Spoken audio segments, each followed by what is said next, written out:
लेकिन 2.5 साल के बाद लगभग मिड टर्म अगर इसे टिक मार्क माने कम से कम हिंदी हार्टलैंड से, उत्तराखंड, उत्तर प्रदेश से, तो ये कहना सही होगा कि प्रधानमंत्री ने जो बिग टिकट फैसले लिए जिस पर कई उंगलियां भी उठी, तो क्या उत्तर प्रदेश की जनता ने उसे सहर्ष स्वीकारा, उसे अपनी एक तरह से सराहना दी?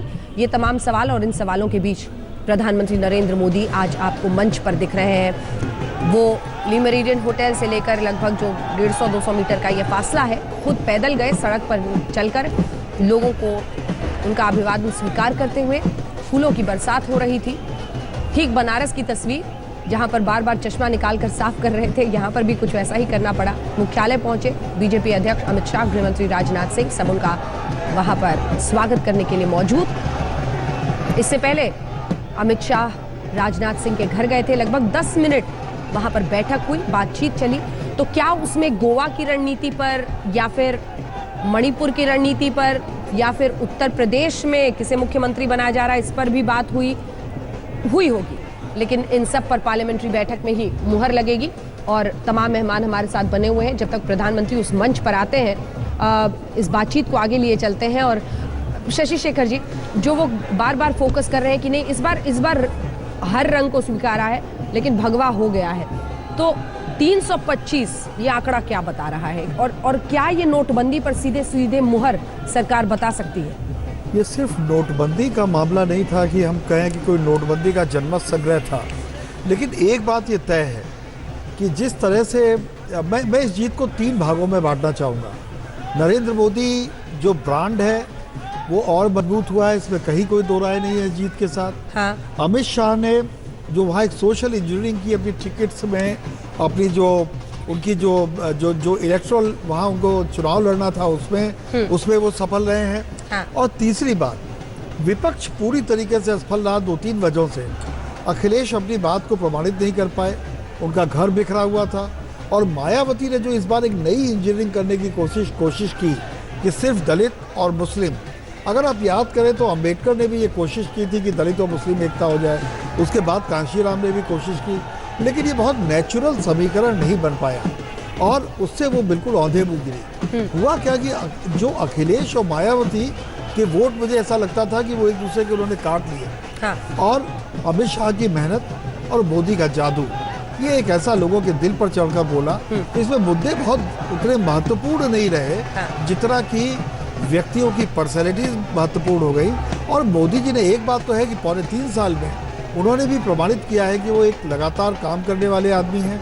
और इसके साथ साथ उन्होंने किसी तरह का कोई दाग अपनी सरकार पर नहीं लगने दिया। तो ये जब वो कहते थे कि मैं ईमानदार हूँ, मैं करना चाहता हूँ, तो लोग उनकी बात पर भरोसा करते थे। इस ऊर्जा के लिए भी लोग मतलब उससे भी प्रभावित होते हैं नलिनी जी, क्योंकि आखिरी के दिन में हमने बनारस के इर्द गिर्द, हालांकि रैलियों में तो अभी भी उसी अंदाज में बोलते रहे जैसे 2014 में बोल रहे थे, लेकिन बनारस में जो उन्होंने आखिरी 3 दिन किया, ये ऊर्जा भी लोगों को उतना ही प्रभावित कर जाती है। इस बात का एहसास है उन्हें? बिल्कुल करती है। मुझे लगता है कि ये देखिए, इसमें नई भाजपा भी नजर आती है। पुरानी भाजपा भी थी, लेकिन ये नया अंदाज है, ये नई ऊर्जा है। मंच पर पहुंच गए नलिनी जी। जी, मंच पर पहुंच गए। मंत्री जी मंच पे हैं, मित्रों तालियों के गड़गड़ाहट के द्वारा स्वागत करें।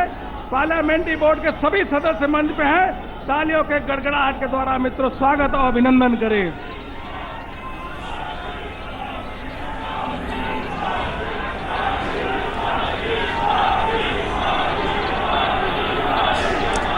तो मोदी के नारे भी लग रहे हैं, मंच पर स्वागत भी हो रहा है।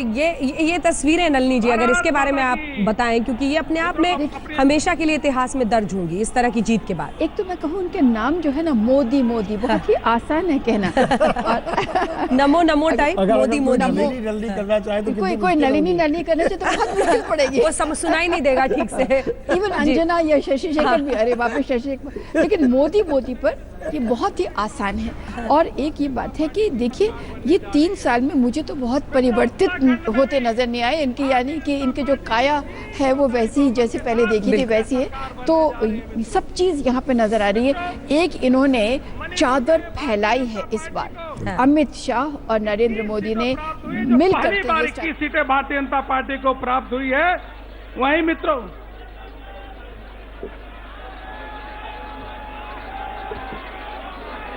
मित्रों,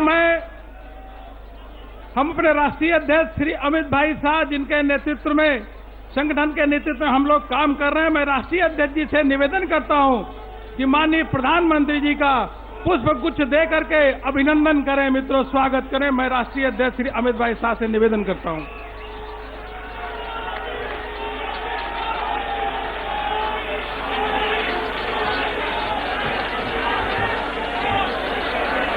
मैं संसदीय बोर्ड के सभी सदस्यों से मैं निवेदन करता हूं मित्रों कि इस ऐतिहासिक जीत के अवसर पर माननीय प्रधानमंत्री जी का सभी पार्लियामेंट्री बोर्ड के सदस्य स्वागत करें, अभिनंदन करें। मित्रों,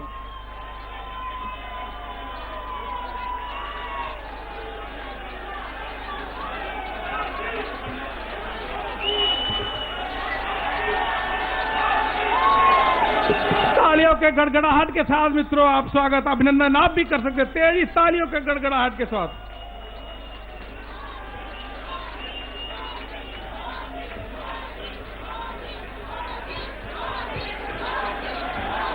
हम सबके यशस्वी अध्यक्ष माननीय अमित भाई शाह से मैं निवेदन करता हूं कि वहां कृपया आएं और अपना उद्बोधन दें।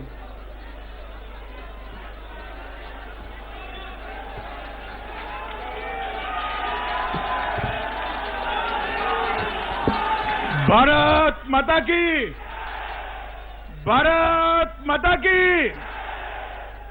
मंच पर उपस्थित भैया, बस अब भारत माता की। मंच पर उपस्थित आजादी के बाद देश में गरीब कल्याण के लिए न केवल भाषण, नीचे तक अपने कर्तृत्व से गरीब कल्याण की भावना को पहुंचाने में सफल रहे सर्वाधिक लोकप्रिय प्रधानमंत्री श्रीमान नरेंद्र मोदी जी, मंच पर उपस्थित भारतीय जनता पार्टी के पार्लियामेंट्री बोर्ड के सभी सदस्यगण और आज भारतीय जनता पार्टी के मुख्यालय पर आए हुए इतनी बड़ी संख्या में आए हुए प्यारे भाइयों बहनों और कार्यकर्ता मित्रों, सबसे पहले मैं आप सभी के माध्यम से देश भर के लोगों को होली की बहुत बहुत शुभकामनाएं देना चाहता हूं मित्रों। और ये होली देश और भारतीय जनता पार्टी दोनों के लिए एक अनोखा रंग लेकर ये होली आई है मित्रों। अभी जो 5 राज्यों के चुनाव हुए हैं, वो 5 राज्यों में 5 राज्यों की जनता ने 2014 में जो ऐतिहासिक परिवर्तन हुआ था, इससे भी ज्यादा बढ़ चढ़कर भारतीय जनता पार्टी का समर्थन कर प्रधानमंत्री जी के काम पर अपनी मुहर लगाई। मित्रों, सबसे पहले उत्तर प्रदेश एक बहुत लंबे समय के बाद उत्तर प्रदेश में 3/4 बहुमत से भारतीय जनता पार्टी की सरकार बनने जा रही है। मित्रों, उत्तर प्रदेश की जीत हर प्रकार से अप्रत्याशित कही जाए ऐसी जीत है। इसके साथ साथ उत्तराखंड में भी इतने ही प्रचंड बहुमत के साथ भारतीय जनता पार्टी की सरकार बनने जा रही है। मित्रों, उत्तराखंड में भी 3/4 बहुमत के साथ भारतीय जनता पार्टी सरकार बनाने जा रही है। मणिपुर और गोवा दोनों जगह वहां की जनता ने भारतीय जनता पार्टी का बहुत अच्छा समर्थन किया है और इसके साथ साथ हमारा प्रदर्शन भी बहुत अच्छा रहा है। मित्रों, ये 5 राज्यों के जो चुनाव हुए हैं, वो चुनाव एक प्रकार से मेरे दृष्टि से देखिए तो 2014 के ऐतिहासिक मैंडेट से भी 2 कदम पार्टी को आगे ले जाने वाले चुनाव। 2014 में जब मोदी जी ने देश का प्रधानमंत्री के नाते नेतृत्व करना शुरू किया, उस वक्त पूरे देश में अनिश्चितताओं का माहौल था। सरकार पॉलिसी पैरालिसिस से घिरी हुई थी और हर जगह पे अनिश्चितता और आशंका का माहौल था। ये 2014 से 2017 की नरेंद्र मोदी की भारतीय जनता पार्टी की यात्रा का इतिहास देश के आजादी के इतिहास में स्वर्णिम अक्षरों से लिखा जाने वाला इतिहास है। जब प्रधानमंत्री जी को एनडीए के सारे संसद सभ्यों ने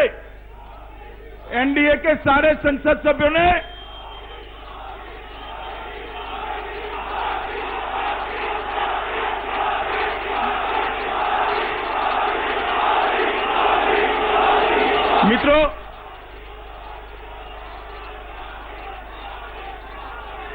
प्रधानमंत्री जी को जब एनडीए के सारे संसद सभ्यों ने नेता चुना, उस वक्त संसद के भवन में प्रधानमंत्री जी ने एक ऐतिहासिक भाषण दिया था कि भारतीय जनता पार्टी की जो सरकार बनी है वो सरकार गरीबों की सरकार है, पिछड़ों की सरकार है, दलितों की सरकार है, आदिवासी और किसानों की सरकार है। और ये भाषण आज 3 साल के बाद हम कह सकते हैं कि भाषण ये महज भाषण नहीं था, उस भाषण के पीछे प्रधानमंत्री जी का कर्तृत्व और परिश्रम मिलकर ये सरकार ने सिद्ध कर बताया है। नोटबंदी के कदम से इस देश के गरीब ने अपने आप को नरेंद्र मोदी सरकार के साथ, भाजपा सरकार के साथ जुड़ा हुआ पाया है। 4 करोड़ से ज्यादा घर में शौचालय पहुंचाना, करीब 2 करोड़ गरीब माताओं के घर में गैस का चूल्हा पहुंचाना, 16,000 गांवों में आजादी के बाद बिजली नहीं पहुंची थी, वहां बिजली पहुंचाना और जन धन अकाउंट से लैस 5 करोड़ परिवारों को जन धन अकाउंट से लैस करना। ये चारों कदम ने और सुरक्षा कवच ने नरेंद्र मोदी सरकार को इस देश के गरीबों के साथ जोड़ने का काम बहुत अच्छे तरीके से किया है। ये 5 राज्यों के चुनाव प्रचार में मैं जब घुमा तब मैंने देखा है, फटेहाल कोई वृद्ध आदमी हो, कर्ज में डूबा हुआ किसान हो, या जिसको अपने भविष्य की मालूमात नहीं है, ऐसा गरीब बच्चा हो, सबकी नजर में मैंने नरेंद्र मोदी के लिए श्रद्धा और अपनी आशाओं को जोड़ा हुआ देखा। मित्रों, मुझे कहने में कोई संकोच नहीं है कि आज आजादी के बाद सर्वाधिक लोकप्रिय होने के साथ साथ पहली बार इस 125 करोड़ के देश में किसी एक राजनीतिक नेता ने गरीबों के मन में अपने भविष्य के लिए श्रद्धा पैदा की है, और ये बहुत बड़ी बात है। मित्रों, आज जब हम मोदी जी का स्वागत करने के लिए मुख्यालय में इकट्ठा हुए हैं, तब मैं आप सबको बताना चाहता हूं मित्रों कि जनता ने हम पर जो विश्वास रखा है, पार्टी पर जो विश्वास रखा है, और विशेषकर प्रधानमंत्री श्री मोदी के नेतृत्व पर जो विश्वास रखा है, भारतीय जनता पार्टी वो विश्वास में खरा उतरेगी और जन भावनाओं के अनुरूप काम करेगी। मित्रों, हम सब देश भर के कार्यकर्ता आज नरेंद्र मोदी जी के नेतृत्व से गौरव अनुभव कर रहे हैं, और साथ साथ देश के करोड़ों गरीब, करोड़ों किसान, करोड़ों मजदूर भी मोदी जी के साथ अपने आप को जोड़कर गौरव का एहसास कर रहे हैं। मित्रों, आने वाले दिनों में मैं आज कोई राजनीतिक बात करना नहीं चाहता, मगर ये भारतीय जनता पार्टी की जो विजय यात्रा है वो आने वाले दिनों में हिमाचल, गुजरात, कर्नाटक होते होते पश्चिम और दक्षिण के राज्य, पूर्व और दक्षिण के राज्यों में भी जाने वाली है मित्रों। और ये भारतीय जनता पार्टी का विजय रथ 2019 के चुनाव में फिर से एक बार अभी जो बहुमत है उससे भी बहुत बड़ा मैंडेट लेकर मोदी जी के नेतृत्व में रुकेगा। मित्रों, आज आप सबके माध्यम से देश भर के करोड़ों लोग मीडिया के माध्यम से ये कार्यक्रम को देख रहे हैं।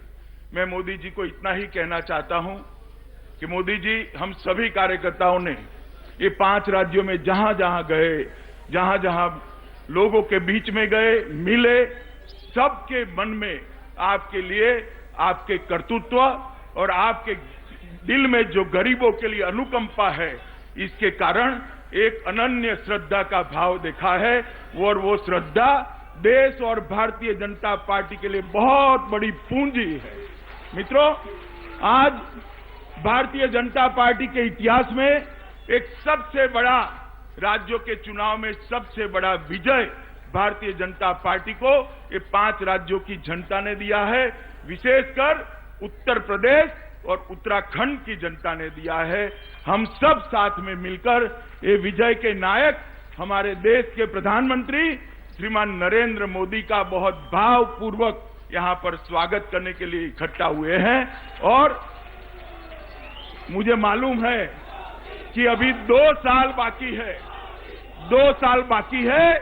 2 साल में बाकी सारा काम भी मोदी जी के नेतृत्व में समाप्त कर फिर से एक बार 2019 में बहुत बड़े बहुमत के साथ भारतीय जनता पार्टी विजयी होगी। मैं आप सबकी ओर से प्रधानमंत्री श्रीमान नरेंद्र मोदी जी को निवेदन करता हूं कि आइए 5 राज्यों की जनता और देश को संबोधित करिए।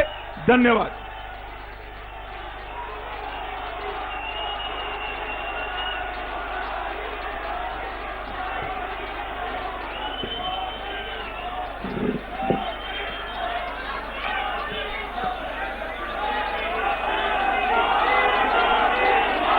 भारतीय जनता पार्टी के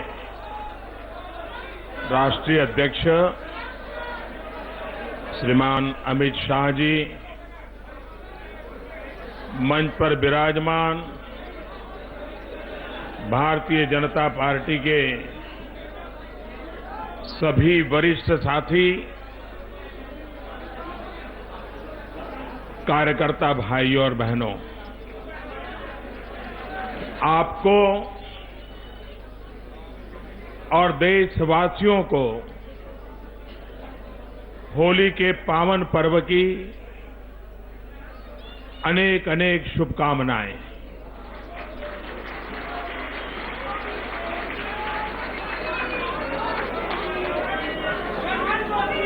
भारत में हर त्योहार इस बात का संदेश लेके आता है, हमें बार बार स्मरण कराता है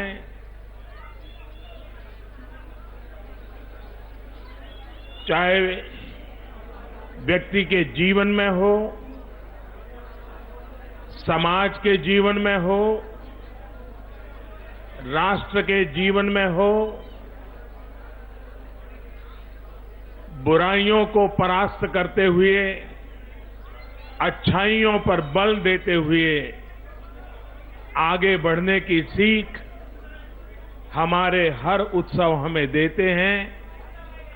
ये होली का पावन पर्व भी हमारे भीतर अगर कोई कमियां हैं, समाज जीवन में अगर कोई कमियां हैं, राष्ट्र जीवन में अगर कोई कमियां हैं, उन्हें परास्त करते हुए आगे बढ़ने का संकल्प रहते रहना चाहिए। हर त्योहार में इस संकल्प को दोहराना चाहिए और होली का पावन पर्व भी हम सबको वो शक्ति दे, 125 करोड़ देशवासियों को शक्ति दे, ताकि हम अच्छाइयों को लेकर के मानव जात के कल्याण के काम के लिए आगे बढ़ते चले।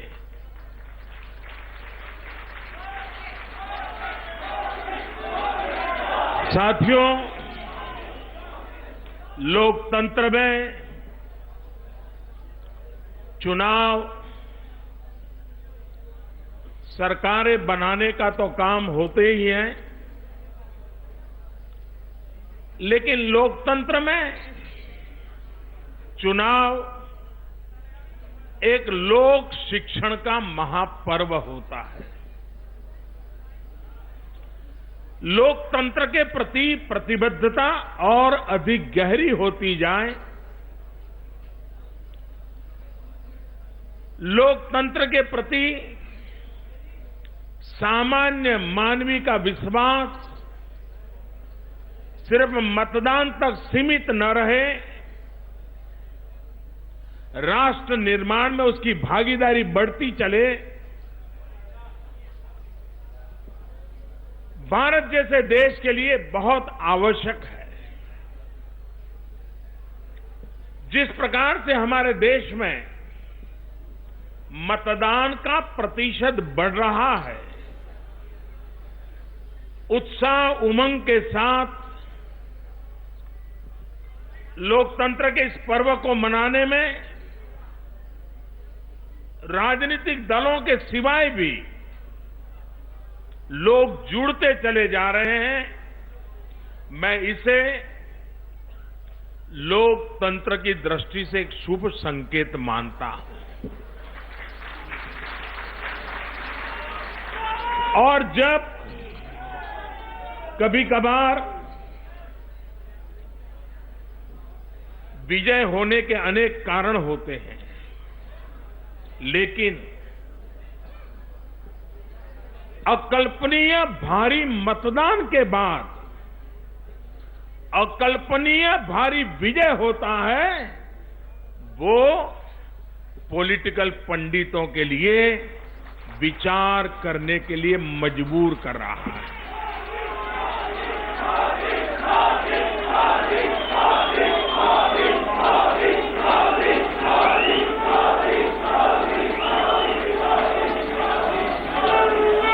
मैं कल भी कुछ पॉलिटिकल पंडितों को सुन रहा था, आज भी मैं कुछ पढ़ रहा था।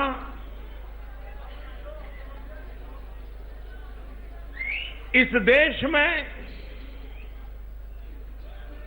इमोशनल इश्यूज पर, चुनावों पर वेव भी दिखाई दिए हैं, चुनाव के ऊपर उसका प्रभाव भी दिखाई दिया है। लेकिन इमोशनल इश्यूज के सिवाय विकास एक कठिन से कठिन मुद्दा होता है। चुनाव का बहुत मुश्किल मुद्दा होता है। सब राजनीतिक दल पिछले 50 साल से इन मुद्दों को लेकर के जाने से कतराते रहे हैं और कभी उपयोग भी किया है तो एक पासिंग रिमार्क के रूप में किया है। इस चुनाव का उस दृष्टि से भी मूल्यांकन होना बहुत जरूरी है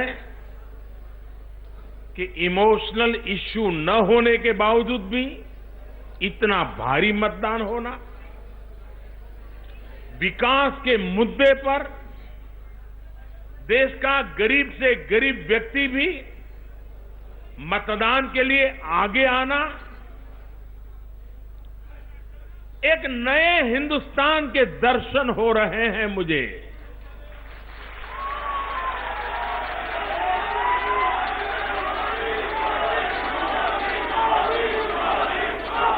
और मैं इन 5 राज्यों के चुनाव को और विशेषकर उसमें उत्तर प्रदेश, जो कि भारत को दिशा देने की, ताकत देने की, प्रेरणा देने की सर्वाधिक क्षमता रखता है, इतना बड़ा प्रदेश है। वहां जब चुनाव के नतीजे आए हैं, तब इन 5 राज्यों के चुनाव को नए हिंदुस्तान की एक नई नींव के रूप में मैं देख रहा हूं।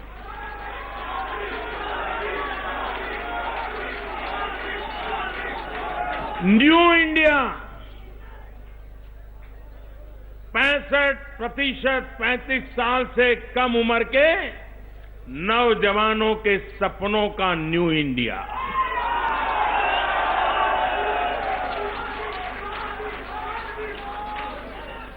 अभूतपूर्व रूप से जागरूक महिला समूहों का सपनों का न्यू इंडिया। ऐसा न्यू इंडिया जो देश के गरीबों में कुछ पाने की इच्छा के बजाय कुछ करने की इच्छा के लिए, अवसर के लिए खोज, ये अपने आप में एक बहुत बड़ा बदलाव है। देश का गरीब भी आप कुछ दे दो, आप मुझे अच्छे लगोगे, इस मानसिकता को छोड़ चुका है। गरीब कहता है मैं अपने बलबूते पर आगे जाना चाहता हूं, आप मेरे लिए अवसर उपलब्ध करा दीजिए, मेहनत मैं करूंगा।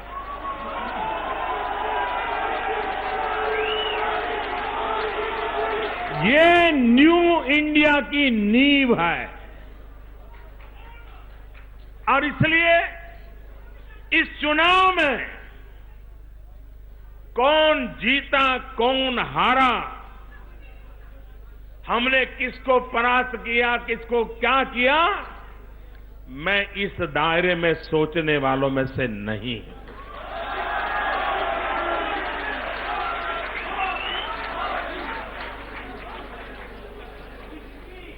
चुनाव विजय भारतीय जनता पार्टी के लिए जनता जनार्दन का एक पवित्र आदेश होता है, आदेश। और मैं आदेश पर बल देता हूं और हमें उस आदेश को पूर्ण करने के लिए ईश्वर ने हमें जितनी क्षमता दी है उसका पूरा उपयोग करते हुए निरंतर कोशिश करते रहना चाहिए ताकि हम जनता जनार्दन की आशा आकांक्षाओं को पूर्ण करने में अपने आप को करके दिखाने की दिशा में सफल पाएं।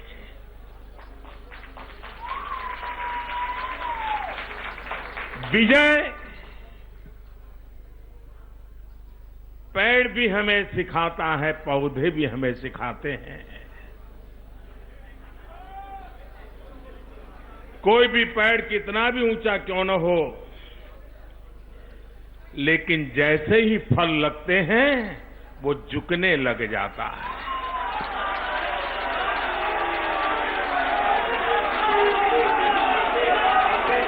प्रकृति हमें प्रेरणा देती है। आज जब भारतीय जनता पार्टी के इस वटवृक्ष पर विजय रूपी फल लगे हैं तो हम भारतीय जनता पार्टी का सबसे ज्यादा झुकने का जिम्मा बनता है।